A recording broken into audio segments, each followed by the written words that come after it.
방송에서 제공하는 투자 정보는 투자 판단에 대한 조언입니다. 방송에서 제공하는 주식의 가치, 가격 상승 및 가격 하락에 대해서는 방송사에서 보장하지 않습니다.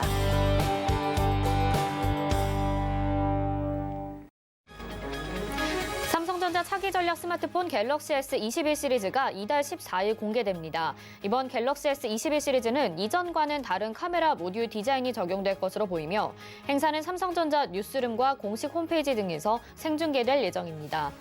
카카오페이가 디지털 손해보험사 예비인가를 신청하며 보험업 진출에 첫 발을 내디뎠습니다. 카카오페이는 올해 하반기 출범을 목표로 예비인가 승인, 법인 설립, 본허가 승인 등의 절차를 밟을 예정입니다. 현대차 주가가 새해 첫 거래일 장중 52주 신고가를 경신해 20만 원 선에서 움직이고 있습니다. 신형 전기차 출시 등 라인업 다양화가 주가 상승을 이끌고 있는 것으로 풀이됩니다. 스가 요시히데 일본 총리가 도쿄를 포함한 수도권 4개 광역 지역에 긴급 사태를 선포, 대응하는 것을 검토하겠다고 말했습니다. 그간 경기 위축을 우려해 긴급 사태 선언 요구를 외면해왔으나 최근 확진자 급증에 상황이 반전한 것으로 해석됩니다. 네, 시청자 여러분 안녕하십니까? 오늘장 내일장 출발합니다. 한수정입니다. 오늘 새해 첫 거래일입니다. 첫 거래일부터 코스피는 불을 뿜어내고 있는 모습 보여주고 있는데요. 이렇게 대형주들이 엉덩이가 가벼웠나 싶을 정도로 시원한 상승세 보여주고 있습니다. 그리고 신고가 행진들도 연이어 나오고 있는데요.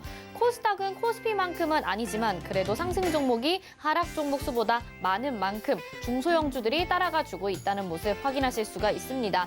오늘 특히 자동차주들의 강세가 두드러집니다. 전기차, 미래차에 관심이 쏠리면서 2021년 더욱더 기대하게 만드는 시작이 중요한 때인 것 같은데요. 오늘장, 내일장 함께 점검해 보시기 바랍니다. 02-3153-2611 또는 2612번으로 전화 주시거나 100원의 정보 이용료 부과되는 샵 0082번으로 문자 보내주시면 종목 상담도 이어서 가능합니다. 또 금일본 방송에서 제공해드리는 정보는 투자 판단에 대한 조언일 뿐 해당 종목의 가치와 수익률 보장해드리지 않는다는 점 참고하시기 바랍니다. 자, 오늘 장에 어떤 이슈들이 있는지 바로 알아보도록 하겠습니다. 레몬 리서치의 김민수 대표 연결돼 있습니다. 안녕하세요. 네, 안녕하십니까? 네, 대표님 새해 복 많이 받으시기 바랍니다. 네, 새해 복 많이 받으십시오, 앵커님. 네, 감사합니다. 또 이렇게 2021년이 시작이 됐습니다. 올 한 해를 시작하면서 주목해 볼 만한 이슈들 어떤 것들이 있는지 하나씩 살펴봐야겠죠? 좀 알려주세요. 네, 일단 올해 여러 가지 이슈들도 상당히 많을 걸로 보여지고 있는데 항상 그랬죠. 예, 매년 이슈가 없는 해는 없었죠. 근데 올해는 작년에 꾸준하게 그리고 또 강하게 움직였다고 하게 되면 올해는 좀 상승 속도도 가팔라지고 조정 속도도 가팔라지고 뭐 이런 변화가 나오지 않을까 싶긴 한데요.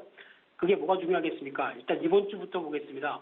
그래서 일단 이번 주 동향을 살펴보게 되면 일단 오늘 월요일 같은 경우 먼저 한국의 수출 동향이 발표가 됐었죠. 그리고 또 중국의 PMI 지수도 발표가 됐었던 모습들인데 수출은 잘 나왔습니다. 한 12% 이상 증가하는 모습들과 함께 15개 품목 중에서 11개가 증가했다. 특히 한국은 수출이 잘 나오면 지수가 갈 수밖에 없습니다. 그런 구조 쪽에서 시장이 같이 움직인다는 것을 염두를 하셔야 될 것 같고요. 하지만 중국 PMI는 일단 상승폭을 확대하는 데도 좀 멈칫하는 모습들이죠. 그러다 보니까 일단 50대 위에는 있는데 지금 주변의 상황들 대표적으로 중국이 공장이다 보니까 공장의 수요처인 유럽이나 미국이 코로나19 때문에 고생하고 있다. 그러면은 약간 좀 답보 상태를 보이는 게 지금 현실이 아닌가 생각이 들고 있고요. 그밖에 오늘 또 오페크, 비오페크 관련된 쪽에서 산유국 회의가 있는데 산유량을 결정을 할 걸로 보여지고 있는데 공급 이슈는 아무래도 단기적인 변화밖에 안 될 것 같고요. 수요가 어떻게 이어지느냐 이 부분이 가장 큰 핵심으로 보여지고 있는데 수요 관련된 변화는 일단 어느 정도 회복에 무게를 둔다라고 하게 되면 기대감은 높되 신재생 에너지가 지금 화석 연료를 대부분 차지할 걸로 보여지는 만큼 그에 따른 중장기적인 수요는 약간 또 고민을 할 수밖에 없는 상황들이겠죠. 그리고 또 오늘 미국의 12월 자동차 판매가 발표됩니다. 이 부분과 함께 현대기아차에 대한 기대감들이 상당히 높아지고 있는데 하지만 10월 달 이후부터 나오는 판매 동향을 보게 되면 현대기아차가 일단은 고점에서 무거워집니다. 약간 판매가 더 확대되는 게 좀 묵직한 모습들이죠. 아마 12월 달도 거의 비슷하게 진행되지 않을까 생각되고 있는데, 하지만 이제 지금 현대 기아차는 당장의 실적보다 백신 효과 이후에, 그리고 또 더 나아가서는 올해 발표될 전기차 라인업에 대한 기대감, 이런 쪽이 같이 작용되면서 반도체냐 우리도 수출의 역군이다라고 하는 쪽에서 지금 움직이는 동향이라고 보시면 될 것 같고요. 근데 약간 살짝 기대감이 조금 더 앞서면서 움직였다는 점은 염두를 하시되, 여전히 판매량만 회복된다라고 하게 되면 주가는 당연히 또 레벨업을 시도할 거고요. 근데 판매량 관련해서 가장 중요한 관건은 중국입니다. 중국에서 상대적으로 계속 고전하고 있는 흐름들 쪽에서 이제 현대차도 중국에 대한 신경을 많이 쓰고 있죠. 이런 쪽의 변화가 나오기 시작하게 되면 그 다음에 현대기아차는 한 단계 더 레벨업 될 수 있다라고 보시면 될 것 같고요. 그 밖에 또 중국의 12월 차이신 제조업 PMI가 발표될 텐데, 조금 있다가 미국 지표와 같이 살펴보게 되면요. 또는 1월 5일날 화요일날 같은 경우가 이제 중요한 변화가, 미국의 조지아주 상원의원 결선 투표가 이어지는데 2석이 있죠. 근데 이 중에서 만약에 2석을 모두 다 민주당이 차지를 하게 되면 공화당과 동률이 되는데, 시장에서는 이렇게 되면은 약간 이제 민주당에 대한 독주를 걱정을 하겠죠. 그러면 지금 약간 시장 친화적이 아닌 쪽에 대해서 조금 더 정책을 가한다라고 하게 되면 약간 우려감이 커집니다. 그래서 가장 시장에 좋은 결과는 공화당이 한 석이라도 차지한다라는 쪽으로 나왔을 때 오히려 살짝 또 안도의 모습이 나오지 않을까라는 쪽도 한번 염두를 해야 될 걸로 보여지고 있고요. 그 밖에 또 미국의 12월 ISM 제조업 지수가 발표가 될 예정인데, 특히 이제 중국의 차이신 제조업 지수와 같이 연결해서 보게 되면 미국의 제조업 지표는 꺾여 내려가고 중국의 제조업 지표는 계속 상향돼 있다라고 하게 되면 그 애리감이 한 11월 달부터 나오고 있다는 반증이죠. 이렇게 됐을 때는 아무래도 시장에 대해서 특히 미국이 언제 저점을 찍고 돌아가느냐라는 부분들 쪽에서 확인하게 되면 아직은 미국의 제조업 지표를 바라보기에는 죄송합니다. 조금 더 시간이 필요할 수 있다라고 봐야 될 것 같고요. 그밖에 또 이날 MSCI에서 홍콩과 중국 본토 증시의 7종목이 지수에서 편출됩니다. 아마 국내 시장에서 최근에 외국인들에 대한 변화와 MSCI 편입 효과에 대한 기대감들이 높아지는 모습들은 아마 이 부분 때문일 것 같고요. 그래서 상대적으로 1월 5일이 지나가게 되면 그 빈자리 대신에 한국의 비중이 조금씩 늘었다라는 부분들에 대한 모멘텀은 제거가 되겠죠. 이 부분들은 염두를 하셨으면 좋겠고요. 그 밖에 또 1월 6일 날 수요일 날 같은 경우는 미국의 12월 ADP 취업자 변동이 발표될 텐데, 이번 주에 고용지표와 같이 연결시켜 보게 되면 그렇게 썩 좋은 모습이 안 나올 것 같고요. 그 밖에 또 12월 달 중국과 미국의 서비스업 지표가 또 발표되는 날인데, 서비스업 지표는 지금 앞서 보셔도 아시겠지만은 제조업 지표의 탄력과는 조금 더 멀어져 있습니다. 그만큼 서비스업은 아무래도 사람이 직접적으로 대면에 따라서 움직이는 변화가 가장 큰 상황들인데, 코로나19를 잘 견뎠던 중국마저도 빠른 확장세가 좀 더디다라고 하게 되면 이에 따른 부담이고요. 게다가 또 중국은 일단 지금 약간 너무 재정적인 부분을 확대하지 않으려고 하는 움직임이 나오다 보니까 약간 좀 숨고르기에 들어가는 흐름들로 보여지는데, 하지만 미국은 벌써 지금 빠르게 회복했지만 좋아지는 모습들은 안 나오고 있죠. 그런 쪽에서 이번에 어떤 경기부양책 관련된 쪽에서 현금 지급 이후에 한 번 더 변화가 나올 수 있을 가능성은 높다고 봐야 될 것 같고요. 그런 쪽에서 백신 효과와 또 바이든 대통령의 당선 이후에 나오는 추가 부양책에 따라서 서비스업의 변화 가능성들은 한 번쯤 점치면서 보셔야 될 것 같고요. 그 밖에 이날 또 웹젠이 중국에서 뮤를 가지고 모바일 게임을 출시하는데 영유 대천사, 천사입니다. 그러다 보니까 이쪽에 대해서 서비스를 함에 따른 기대감들이 커질 수 있다는 점들도, 요즘 또 게임주들 분위기 나쁘지 않죠. 이런 쪽에 대한 변화를 이끌고 가는지 지켜봐야 될 것 같고요. 1월 7일 목요일 날 같은 경우는 1월 원래 삼성전자 더 퍼스트룩이 1월 6일 날 개최가 될 걸로 보여지고 있는데, 이쪽은 TV 신제품 라인업입니다. 삼성전자가 그래도 유수의 글로벌 시장 지위를 갖고 있는 디스플레이 쪽이다 보니까 이쪽에서 이제 가장 주목할 부분들은 퀀텀 닷 쪽과 함께 지금 시장에서 관심이 뜨거운 쪽은 미니 LED 관련된 쪽이죠. 이쪽을 활용해서 또 TV 쪽에서도 변화가 나온다라고 하게 되면 기대감이 한층 높아지는 모습들인데, 그걸 뺀다고 하더라도 디스플레이 쪽에서 지금 애플의 다음 아이패드 쪽에서는 미니 LED가 채용된다고 하고 있고 이런 변화가 나온다라고 되면 미니 LED 관련된 관련주, 서울 반도체부터 서울 바이오시스, 루멘스 이런 종목들에 대한 기대감들은 또 커질 수 있다는 점도 염두하시면서 관련 전략을 짜시면 좋을 것 같고요.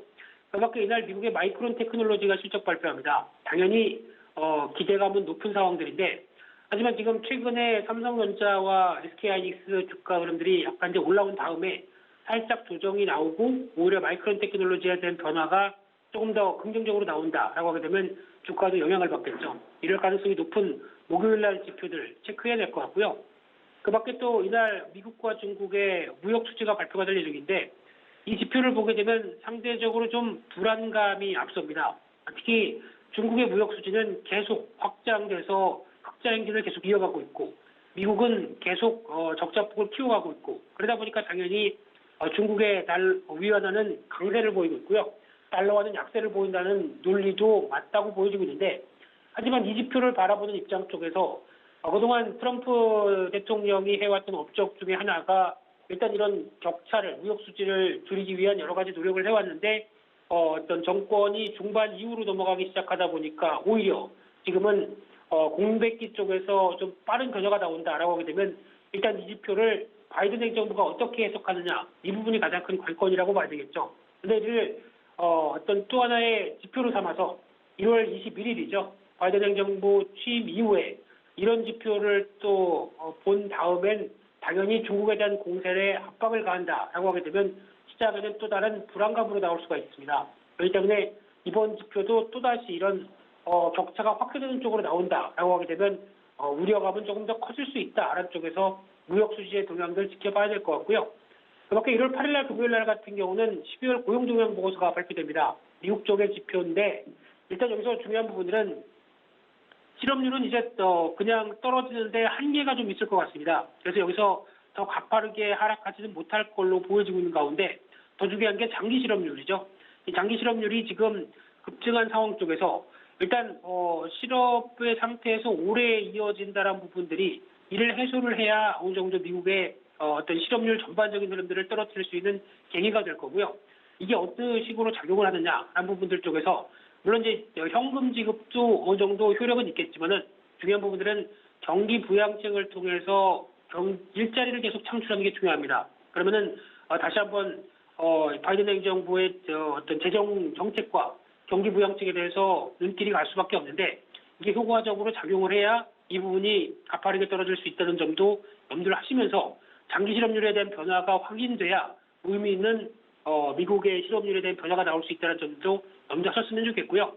그밖에 독일의 11월 산업생산이 발표될 예정인데 최근에 어떤 유럽 지표들 생각보다 그렇게 썩 좋지 못하죠. 그런 쪽에서 아마 큰 변화는 없을 것 같은데 그래도 이제 백신 효과와 함께 이제 서서히 변화에 대한 턴을 마련하는지 그런들도 유럽 지표들도 이제부터는 좀 관심을 가질 필요가 있다. 이렇게 말씀드리도록 하겠습니다. 네, 이번 한 주간은 또 바이든 정부의 취임 이후 그러니까 글로벌 시장의 분위기를 전반적으로 좀 더 확인을 해보는 게 좋을 것 같습니다. 오늘 말씀 여기까지 듣도록 하겠습니다. 고맙습니다. 네, 감사합니다. 네, 지금까지 이 시각 객장의 지금까지 레몬 리서치의 김민수 대표와 함께 했습니다. 이어서는요, 이 시각 객장 상황 어떤지 알아보도록 하겠습니다. 메리츠증권 강남금융센터 정영훈 과장 연결돼 있습니다. 안녕하세요. 네, 안녕하세요. 네, 오늘 시장 분위기 굉장히 좋은 것 같습니다. 현재 객장 상황 어떤지 들어볼까요? 네, 우선 이 시각 현재 투자 수급별 매수상위 종목을 좀 살펴보도록 하겠습니다. 그래서 외국인 투자자들은 코스피 시장에서 SK 하이닉스, 에인소프트, 그리고 삼성전자, 우 등을 이제 순매수하고 있고요. 코스닥 시장에서는 셀트리온 헬스케어, 셀트리온 제약, MC넥스 등이 매수 상위 종목에 올라와 있습니다. 기관 투자자들의 경우에는 코스피 시장에서 SK이노베이션, 현대위아, 포스코 케미칼 등을 매수 상위 종목에 올려놓고 있고요. 코스닥 시장에서는 DNC 미디어, 앞타바이오, 콘타매트릭스 등이 매수 상위 종목에 올라와 있습니다. 전반적으로 오늘 수급 동향을 보게 되면 이제 개인 투자자들은 코스피, 코스닥 양시장 모두 강한 순매수세를 이어가고 있는 상황이고요. 오늘 외국인 투자자들과 기관 투자자들은 양시장에서 모두 좀 매도세를 지금 보이고 있는 상황이다라고 보시면 될 것 같습니다. 네, 오늘 새해 첫 거래일인데요. 오늘 시장 한마디로 그럼 어떻게 정리해 볼 수 있을까요? 네, 한마디로 앞서 그 수급 동향에서 말씀드린 바와 같이 오늘 이제 외국인과 기관 투자자들은 새해 첫 거래일에 좀 주식을 좀 매도하는 반면에 개인 투자자들만이 코스피 시장과 코스닥 시장에서 강한 순매수세가 유입이 되면 오늘 이제 코스피 지수가 2,900포인트 선을 돌파하고 있는 상황이다라고 할 수가 있겠습니다. 특히나 이제 오늘 이제 그 5일 내일이죠. 그 미국의 조지아주 상원의원 결선 투표를 앞두고서 향후 이제 미국의 그 민주당의 이제 블루웨이브 실현에 대한 좀 기대감이 높아지면서 전기차 관련주 그리고 친환경 정책 관련주들이 오늘 강세의 흐름을 띠고 있다라 보시면 될 것 같습니다. 오늘 시장에서 보시게 되면 뭐 반도체를 비롯해서 자동차 업종이 오늘 상당히 좀 강한 흐름이 지금 나타나고 있는 상황인데요. 이러한 영향이 좀 크다라고 보시면 될 것 같고요. 반면에 오늘 시장에서 이제 대형 바이오주들의 주가 흐름이 다소 부진하면서 오늘 코스피 지수는 2% 넘게 상승하고 있는 반면에 코스닥 지수의 상승이 좀 제한적인 그러한 상황이다 보시면 될 것 같습니다. 네, 개인들의 힘이 끌어주는 우리 시장. 그러면 내일은 또 어떻게 전망을 해볼 수가 있을까요? 네, 우선 오늘의 그런 시장 흐름이 내일에도 좀 이어질 가능성이 높지 않겠습니다. 일단 지금 단기적인 시장의 가장 큰 이슈는 바로 이제 5일 그 조지아주 그 재선거에서 미국의 이제 민주당이 이제 블루웨이브를 실현할 수 있느냐 이 여부일 것 같은데요. 일단 지금 현재 여론조사라든지 예상치는 블루웨이브 실현 가능성이 좀 높아진 것으로 그렇게 좀 보여주고 있습니다. 만일에 이게 현실화가 된다라고 한다면 당분간은 2차전지, 전기차 관련주라든지 뭐 친환경 관련주들 같은 경우에 계속해서 시장에서 좀 모멘텀을 받을 것으로 보여지고 있고요. 반면에 블루웨이브가 실현이 안 된다라고 한다면 이렇게 지금 어제 오늘 이제 급등한 이러한 관련주들 같은 게 주가 변동성이 좀 확대될 가능성이 높기 때문에 어쨌든 간에 이러한 전기차, 친환경 관련주 이러한 쪽으로 일단 시장의 이목이 좀 집중이 될 것으로 그렇게 지금 보여지고 있습니다.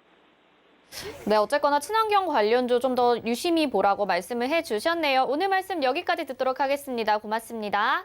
네, 고맙습니다. 네, 지금까지 정영훈 과장이었습니다. 이어서는요, 이 시각이 어떤 종목과 섹터가 주목받고 있는지 알아보는 시간입니다. 이 시각 종목 핫3 이용석 캐스터가 알려드립니다. 안녕하세요. 이 시각 종목 핫3 이용석입니다. 이 시각 시장에서는 어떤 종목과 섹터들이 주목받고 있는지 특징주 살펴보겠습니다. 오늘 준비한 종목은 현대차, SK이노베이션, 대웅제약입니다. 먼저 현대차입니다.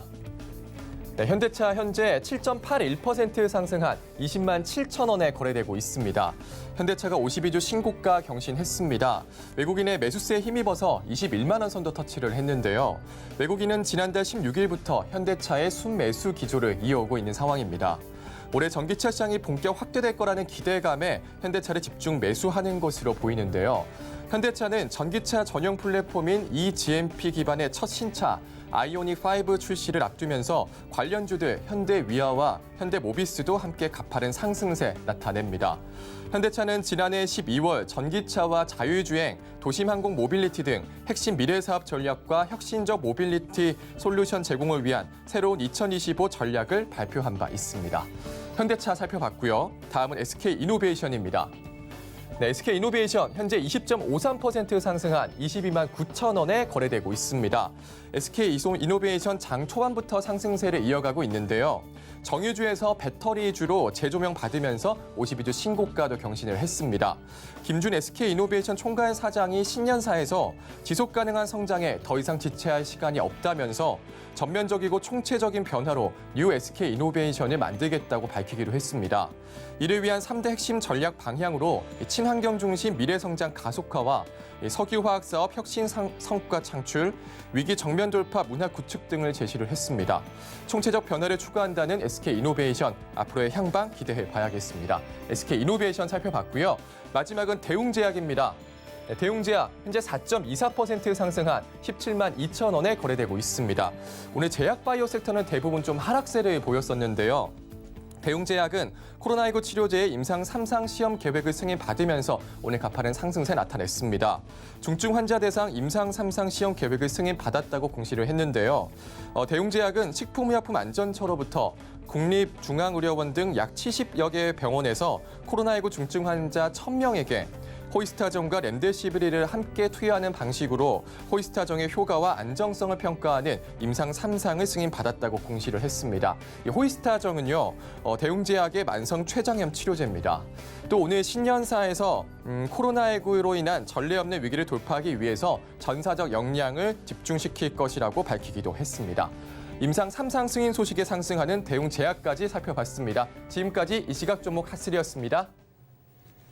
네, 이 시각 종목 핫3 알아봤고요. 이어서는요, 원달러 환율 동향 살펴보도록 하겠습니다. 샘플러스 함지한 전문위원 전화 연결돼 있습니다. 바로 만나볼게요. 안녕하세요.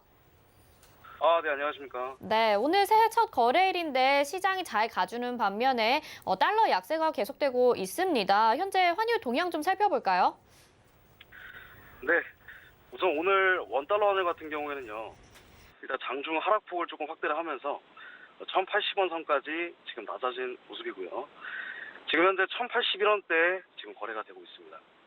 그리고 일단 리스크온 분위기가 이제 새해 들어서 일단 굉장히 좀 이제 부각이 되는 바람에 주가가 좀 강세폭을 좀 확대를 하고 있고, 그리고 원화 가치가 오늘도 상승하는 흐름을 보이고 있습니다. 일단 오늘 같은 경우는 달러 위안화 또한 장중에 6.47 위안대로 하락하면서 원달러 환율도 같이 강세를 보이는 모습이었습니다. 오늘 외환시장에서 원달러 환율은 전일 대비 1.2원 정도 상승한 1,087원대에 거래를 시작했습니다만 다시 한번 전저점을 뚫고 내려가면서 1,080원대에 거래되고 있습니다. 오늘 원화 가치가 다시 한번 크게 오른 이유는 글로벌 위험 선호 현상이 나타났기 때문으로 분석됩니다. 오늘 코스피는 장중 2,900포인트를 웃돌면서 강세 흐름이 이어진 것도 원달러 환율이 하락하는데 큰 영향을 준 것으로 예상이 됩니다. 장중 증시는 외국인이 코스피를 순매도로 했으나 개인이 9천억 원가량 순매수를 하면서 주가 상승을 이끌었고요. 이 역시 최근 부상하고 있는 코로나 백신 기대감과 그리고 미국의 경기 부양책에 대한 기대감, 그리고 경기 회복 기대감이 달러를 추가적으로 하락하게 만드는데 큰 도움을 주고 있습니다. 아시아 시장에서 달러화가 약세를 보인 것도 원달러 환율 상승 압력으로 연결이 되었고요. 일단 달러 인덱스 같은 경우는 지난 주말 뉴욕장 종가 89.928보다 낮은 89.730 수준을 나타냈습니다. 위안화는 한 0.24% 절하된 한 6.5408 위안에 고시가 되면서 여기에 위안화가 한 6.49원대로 소폭 오르기도 했으나 다시 하락폭을 키웠고요.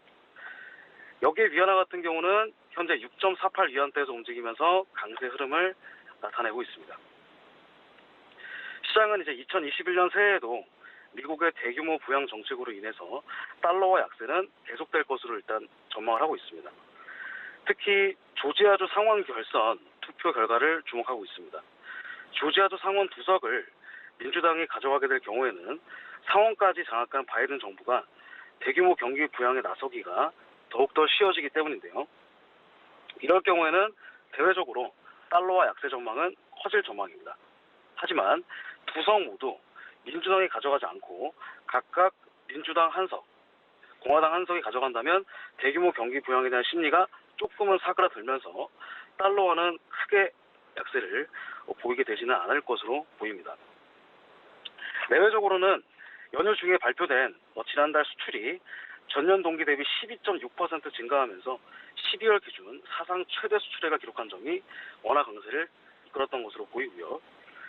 새해를 맞아서 전반적인 위험 자산 선호와 그리고 외국인 주식 매수는 하락 우호적이기 때문에 원화 강세를 그래도 저점인 1,080원대에서 지지해 줄 전망입니다. 1,050원은 당국이 유심히 지켜보고 있고 무너지는 순간 이제 개입할 여지가 있다 보니까 아마 1,080원 선은 깨지기 힘들 것으로 일단 보입니다. 네, 지금 이제 현재 거래되고 있는 금액 1,081원입니다. 정확하게 말씀을 드리겠고요. 당분간은 이런 달러 약세화는 계속될 것으로 보인다. 이렇게 정리를 해보면 될 것 같습니다. 이번 주 좀 지켜봐야 될 것 같아요. 위원님 말씀 여기까지 듣도록 하겠습니다. 고맙습니다. 네, 감사합니다. 네, 자 이어서는요. 여러분들의 돈 걱정 없는 포트폴리오 만들어드립니다. 도너 리포트로 이어집니다.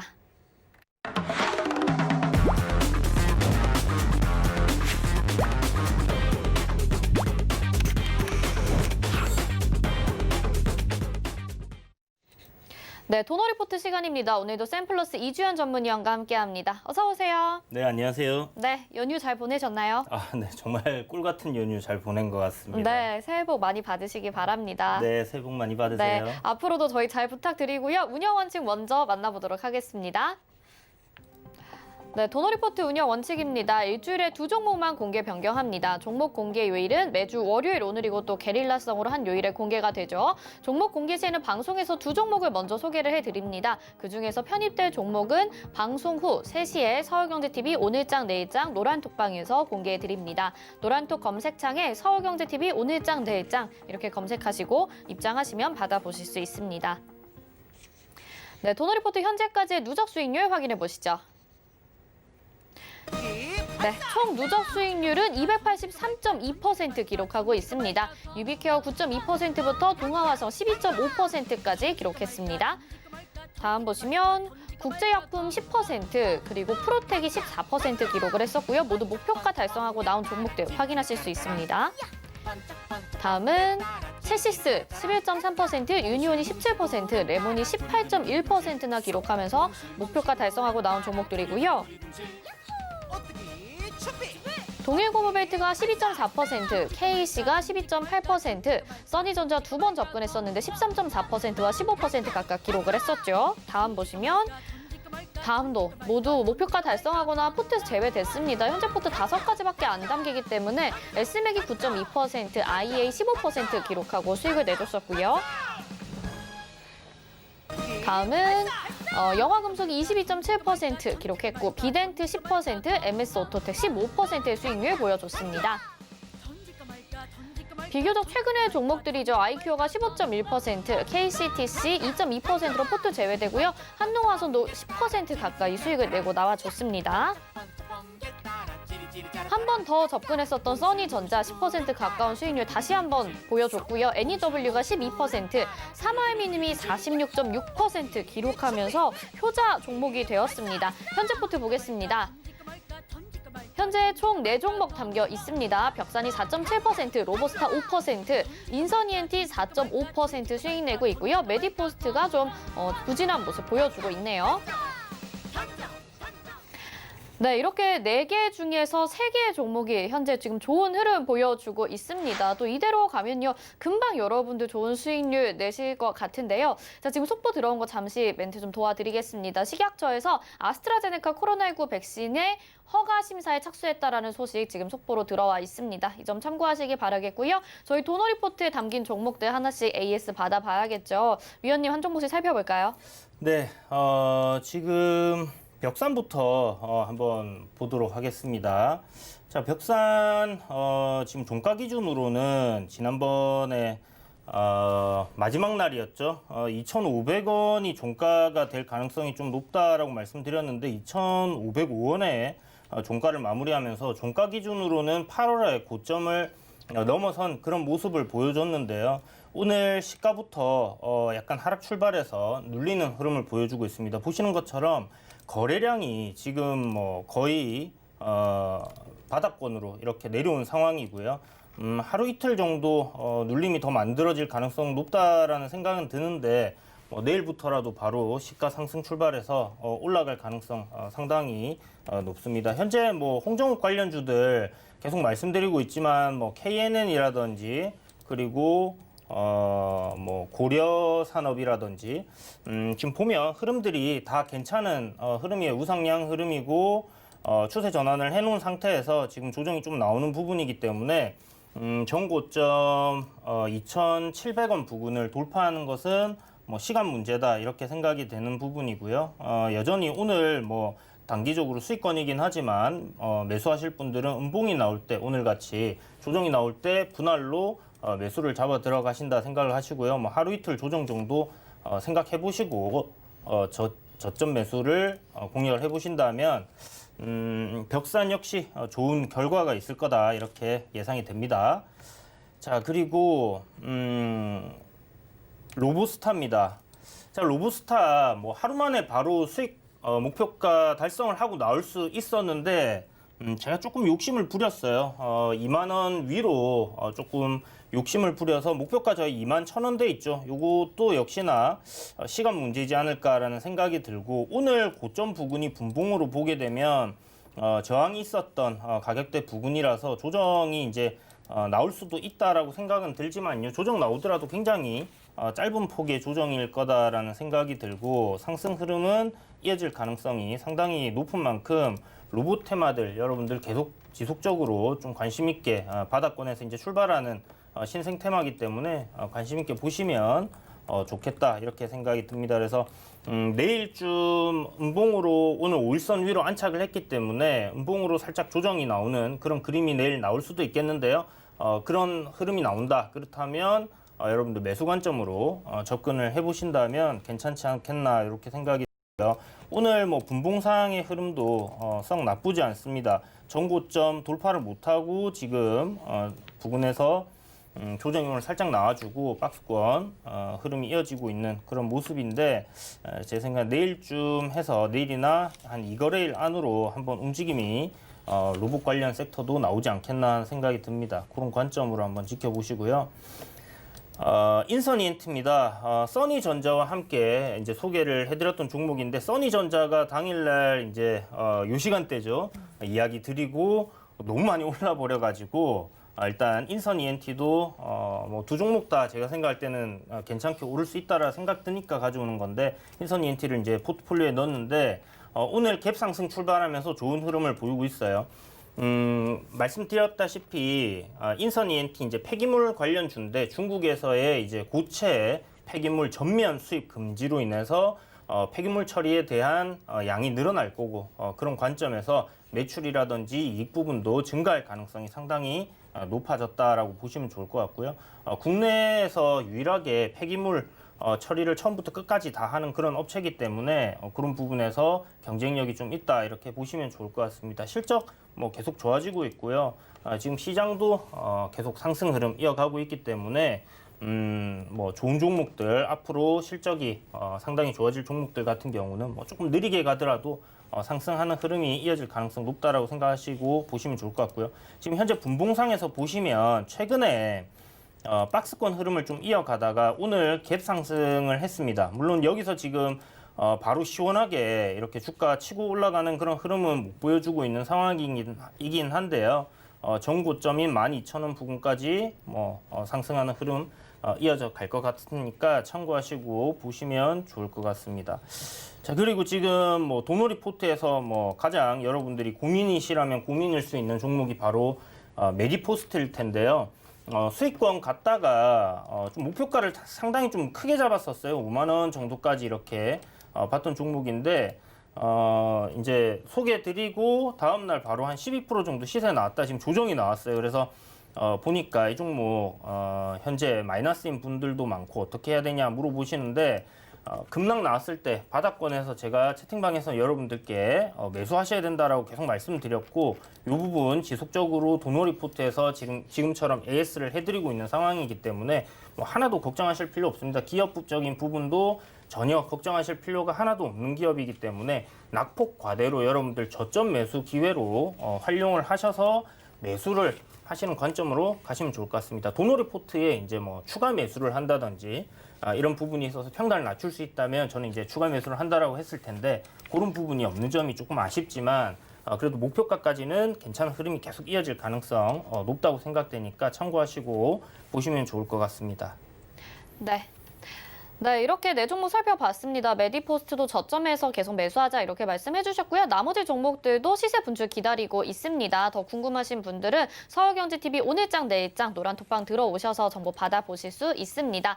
자, 그리고요. 오늘은 여러분들의 종목 고민 해결해 드리는 날입니다. 023153-2611 또는 2612번으로 전화 주시거나 100원의 정보 이용료 포함되는 샵 0082번으로 문자 보내주시면 바로 종목 상담 가능하니까요. 많은 참여 부탁드릴게요. 저희 첫 번째로 들어온 종목 상담부터 좀 받아보도록 하겠습니다. 전화 연결해 볼게요. 안녕하세요. 네, 안녕하세요. 네, 시청자님 어떤 종목 궁금하셔서 또 전화 주셨나요? 예, 네이버 제가 29만 4천 원에요. 25% 가지고 있는데요. 네.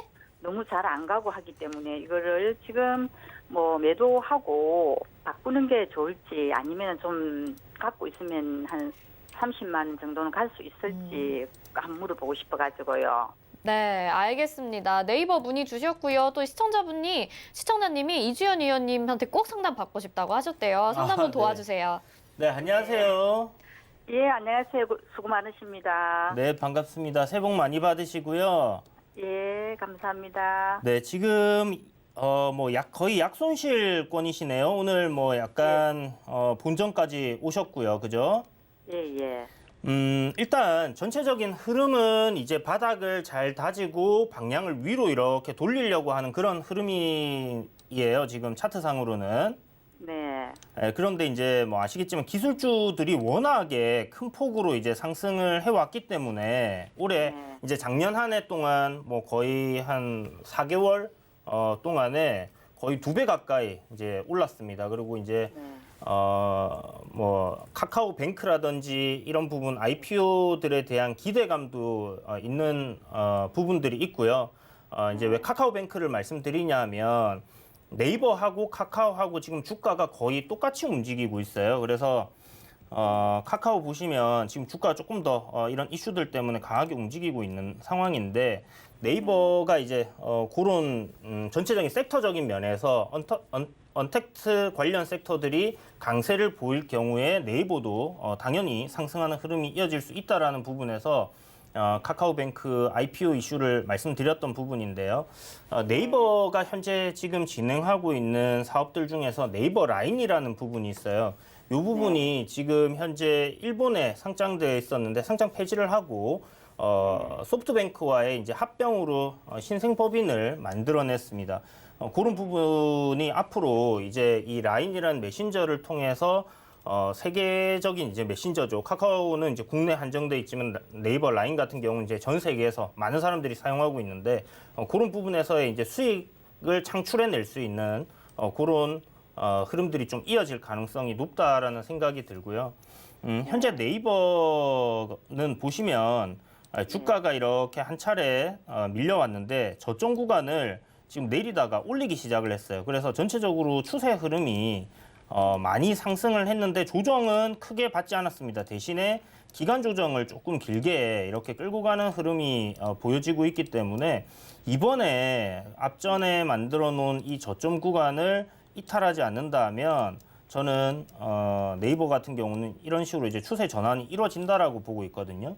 다만 지금 현재 네이버의 주가 약 한 8월 달부터의 주가 흐름을 보게 되면 좀 의미 있는 가격대라고 할 수 있는 부분이 30만 원이라는 이 가격대입니다. 그래서 네이버는 이 30만 원이라는 가격대 위로 주가가 돌파하고 나서 안착하는 흐름이 만들어진 이후에 조금 시세가 탄력적으로 움직일 가능성이 높다라고 보이거든요. 상승각을 아마 좀 많이 높여지는 흐름이 될 거예요. 그래서 그 흐름까지는 한번 지켜보실 만하다는 생각이 들고요. 지금 손절은 딱히 그렇게 생각하실 필요는 없을 것 같은데 보시는 것처럼 지금 28만 원에서 며칠 좀 지지를 받았잖아요. 네네. 네, 그래서 단기적으로 봤을 때는 이제 저점 찍고 올라오다가 28만 원에서 저점을 다져준 거기 때문에 여기서는 이제 상승 흐름을 좀 계속 이어가줘야 된다. 28만 원 밑으로 내려오면 단기적인 추세가 다시 한번 무너질 수 있기 때문에 그러면 뭐 27만 원까지도 조정이 나올 수 있거든요. 네. 네, 그래서 그런 관점으로 한번 보시고 지금 이 종목을 매수하신 건 단기적으로 보신 거죠? 네네. 단기적으로 보셨으니까 일단 뭐 이평선을 이렇게 아시는가 모르겠는데 120일 이평선이라고 지금 이 화면 보시면 네. 화면에 이 핑크색 라인이 하나가 있어요. 네. 제가 지금 조금 두껍게 만들 텐데 보면 이 이평선 저항이 바로 위에 있기 때문에 이 저항선 위로 주가가 올라가고 나면 좀 더 탄력 있게 움직일 겁니다. 지금은 박스권에서의 흐름이 조금 이어질 수도 있는데 제 생각에는 뭐 무난하게 30만 원 돌파하고 상승하는 흐름으로 이어질 가능성이 좀 높지 않나라는 생각이 들고요. 목표가는 뭐 너무 크게 단기적으로 보셨으니까 보지 마시고요. 지금 가격이 29만 2,500원 뭐 왔다 갔다 하는데 한 5%에서 뭐 최대 한 10% 정도, 한 8%에서 9% 정도까지 이렇게 생각을 해보시면 좋을 것 같습니다. 네. 지금 그러면은 단기로 해서 한 29만 5천 원이나 되면은 팔고 다른 걸 바꾸면은 그런 것보다는 그냥 가지고 가는 게 낫겠습니까? 아니면 좀 바꾸는 게 좋겠습니까? 지금 자리는 제 생각에는 한번 가져가 보시는 것도 굉장히 괜찮다라는 생각이 들어요. 네. 여기서는 굳이 뭐 살짝 올라왔을 때, 그러니까 바로 위에가 저항이니까 뭐 매도를 하시고 30만 원에서 매도를 하시고 예, 예. 뭐 종목 교체를 하실 수도 있겠지만 지금 뭐 포트폴리오가 선생님 어떻게 구성이 되어 있는지 모르기 때문에 어떤 종목들을 가지고 계신지 모르기 때문에 요걸 뭐 정리하시고 뭐 다른 종목으로 갈아타라고 말씀드리기는 조금 어려울 것 같고요. 지금 현재 흐름은 굉장히 나쁘지 않은 것 같아요. 그래서 요거 손절가만 이탈 안 한다면 선생님이 수익을 충분히 보실 수 있거든요. 네네. 그런 관점으로 한번 보시고 요게 뭐 저항 자리인 뭐 한 30만 7천 원이나 31만 원 정도 오면 그때 가서 뭐 상담 한번 더 주셔도 되고 정리를 하시고 그때 종목 교체를 한번 해보시는 것도 나쁘지 않을 것 같습니다. 예, 조금 가져가는 게 조금 더 괜찮다 이런 뜻이다, 그죠? 네, 저는 28만 원 이탈 안 되면 네이버 거의 뭐 올라간다 이렇게 생각하고 있어요. 네네. 예, 고맙습니다. 네, 성공 투자하세요. 예, 수고하셨습니다. 네, 시청자님 기회 보시고 잘 가져가 보시기 바랍니다. 다음 전화 상담 연결해 보겠습니다. 안녕하세요, 시청자님. 여보세요. 네, 안녕하세요. 어떤 종목 궁금하신가요? 써니전자고요. 네, 써니전자 궁금하시군요. 우리 이지연 위원님이 정말 좋아하시는 종목인데, 네, 추천받아서 했어요. 네? 이주연님 추천받아서 샀어요. 아, 그러셨군요. 매수가 비중도 좀 알려주세요. 4,100원에요. 네. 30%요. 4,100원에 30% 알겠습니다.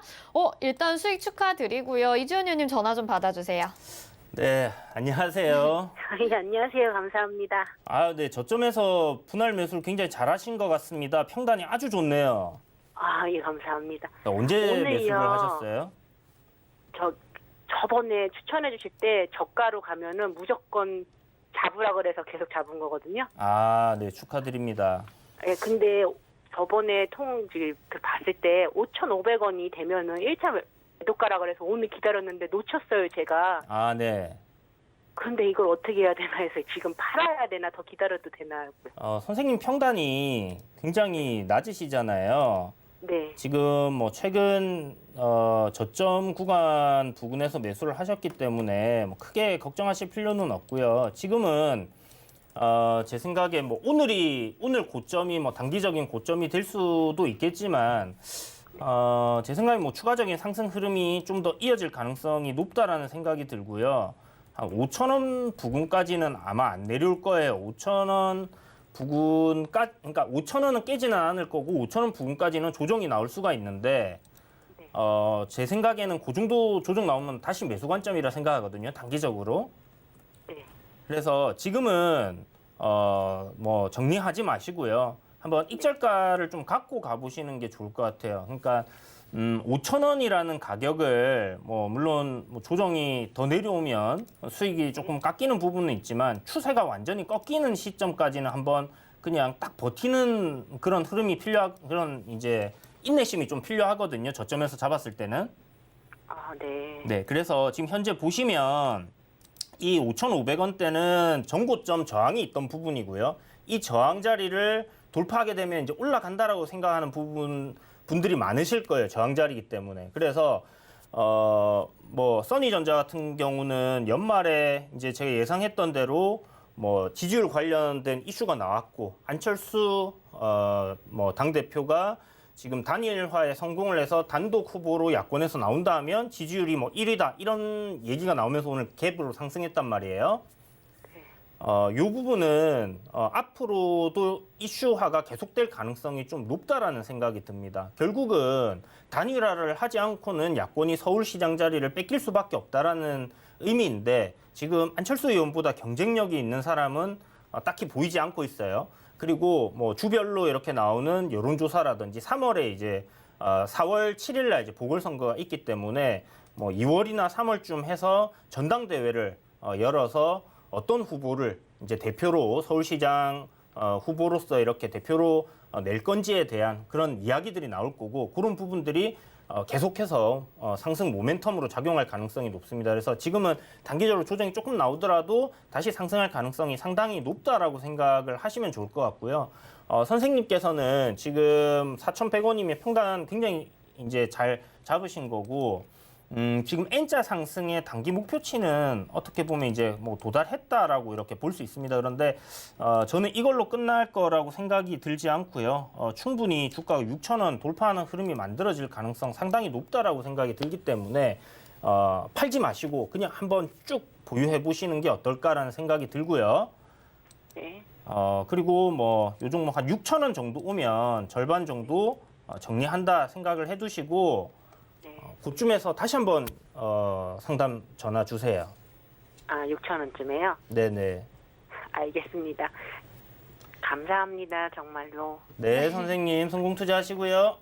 네, 감사합니다. 새해 복 많이 받으세요. 네, 새해 복 많이 받으세요. 네, 네. 시청자님 이 상승 여력이 더 남아 있으니까요. 조금 더 가져가 보시길 바랄게요. 전화 주셔서 감사합니다. 자, 이제 종목 상담은 여기까지 들어보겠고요. 이후에 더 도와드릴게요. 오늘은요 또 두 후보군 가지고 나오시는 날입니다. 오늘 어떤 종목 가지고 나오셨을지 더 기대가 되는데 오늘은 어떤 두 후보군 가지고 나오셨나요? 네, 오늘 새해 첫날이라서 정말 뭐 다음날 바로 급등할 수 있는 그런 멋진 종목을 드리고 싶은데 네. 또 그게 될지는 또 뚜껑을 열어봐야지 아는 게 주식이라서 일단 먼저 준비한 종목 두 종목을 소개해 드릴 텐데요. 첫 번째 종목은 덱스터입니다.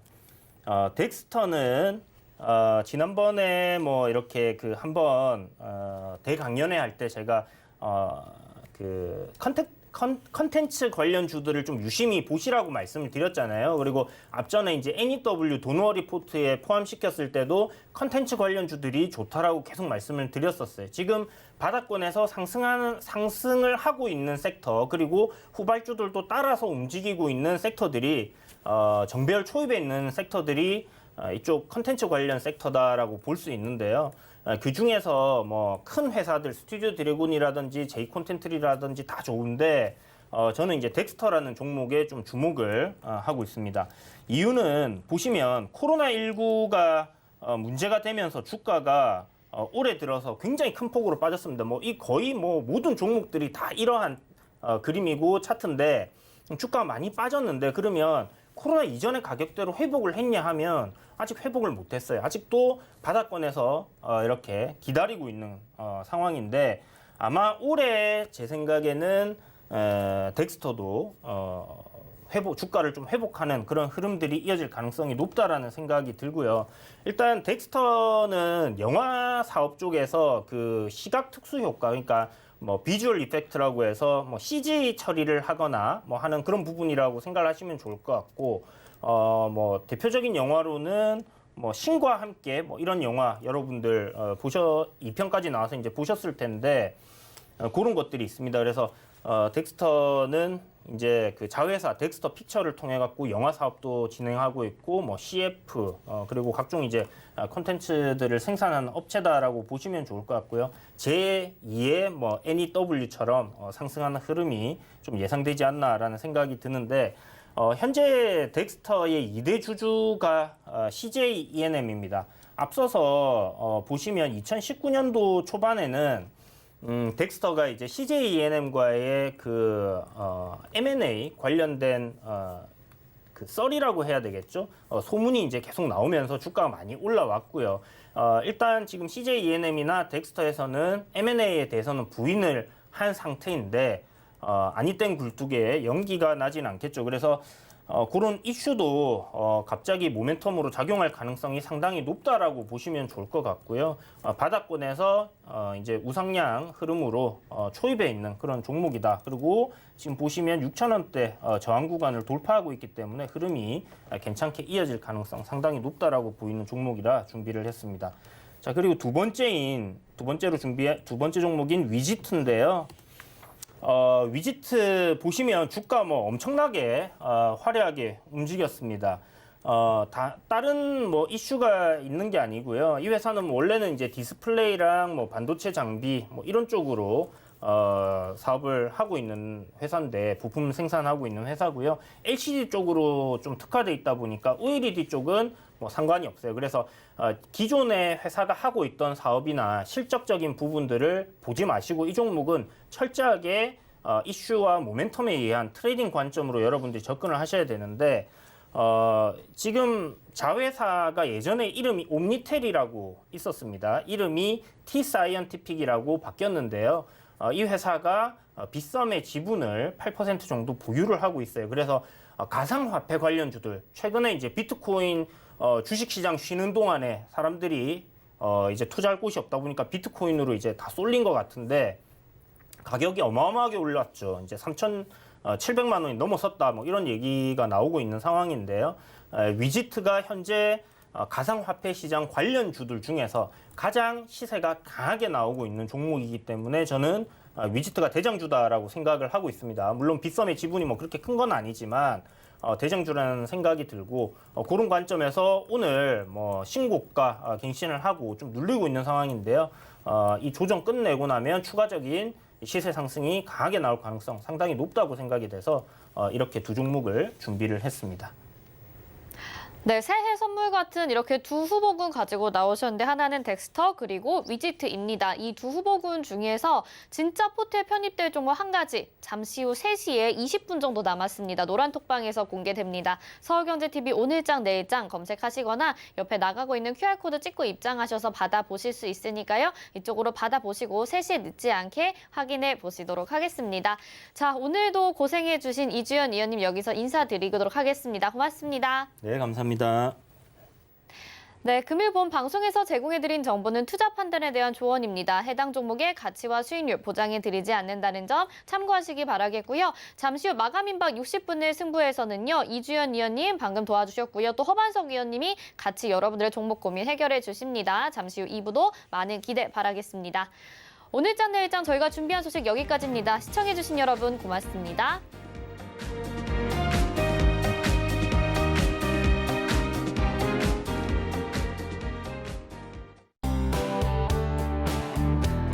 본 방송에서 제공하는 투자 정보는 투자 판단에 대한 조언입니다. 방송에서 제공하는 주식의 가치, 가격 상승 및 가격 하락에 대해서는 방송사에서 보장하지 않습니다.